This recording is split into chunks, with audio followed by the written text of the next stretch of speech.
Hi guys, ako si John, 14 years kidney transplant. Kahapon, pumunta ako sa Senate of the Philippines sa May Pasay para magpasa ng medical assistance.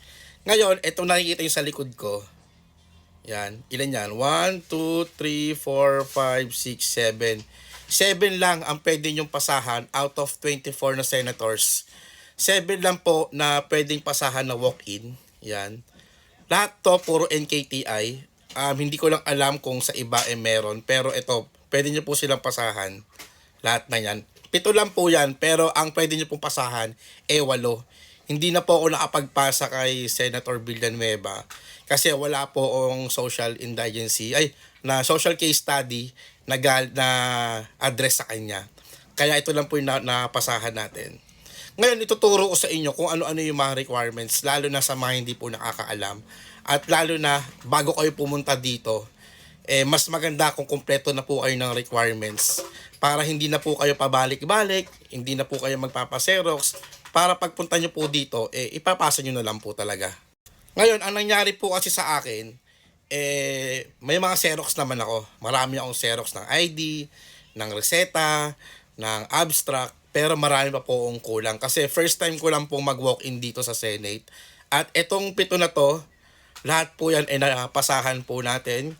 Magsimula kay Senator Bongos, Senator Legarda, Senator Jinggoy, Senator Escudero, Senator Pia, Senator Amy Marcos, and Senator Subiri. Yung iba online po, yung siguro mga 4 lang na pwede nyo pasahan na online. Pero ayun na po yung lahat. Lahat po to puro updated po. Ngayon, ang mga requirements po kasi, syempre, gagawa po kayo ng letter sa mga senators na to. Ang diskarte po na pwede nyong gawin, gawa lang kayo ng isang letter, then yung i-address nyo na senator, huwag nyo muna pong susulatan, and mag-xerox na lang po kayo. Ganun po yung ginawa ko. Nag-xerox na lang po ako noon. Tapos, once na may xerox na po ako, tsaka ko na po lalagyan ng mga pangalan. Then, ang next po na requirements is abstract.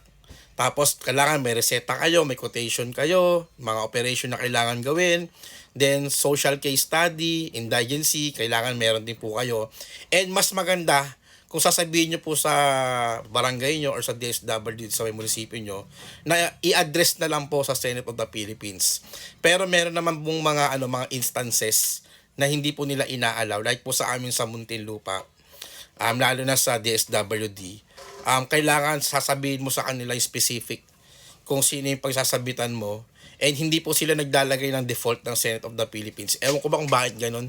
Pero sa iba naman and sa empleyado naman ng Senate, inaalaw naman nila yon. Siguro kanya-kanya silang patakaran. Then, lahat to kailangan kompleto kayo ng requirements, may quotation, indigency, then valid ID, kailangan meron po kayo. Ngayon, wag nyo akong tutularan. Kailangan mag-xerox na kayo na madami. Kasi pag may kulang kayo ng Xerox, kailangan nyo po magpa-Xerox. Napakamahal po ng photocopy doon, 4 pesos po. So, mas maganda kung kompleto na po kayo. Etong form na to, minano-mano ko na lang po yan. Kasi ang mahal po talaga, 4 pesos, nangihinayang ako. Okay lang mapagod yung kamay ko. Ang importante, nakatipid po tayo. Ang gawin nyo, bago kayo pumunta ng Senate, i-download nyo na po itong form na to sa website ng Senate of the Philippines. Meron naman po doon na downloadable na form. Fill up nyo na lang po lahat yan and i-leave nyo muna po yung mga nasa taas. Sila na po yung magbibigay ng instruction. Once na complete na, pwede nyo na pong ipasa.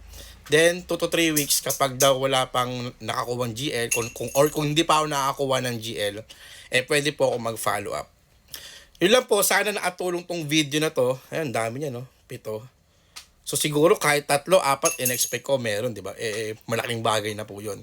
Ngayon, gumawa ako ng ganitong content, kung alam niyo na po ito, mas mabuti po.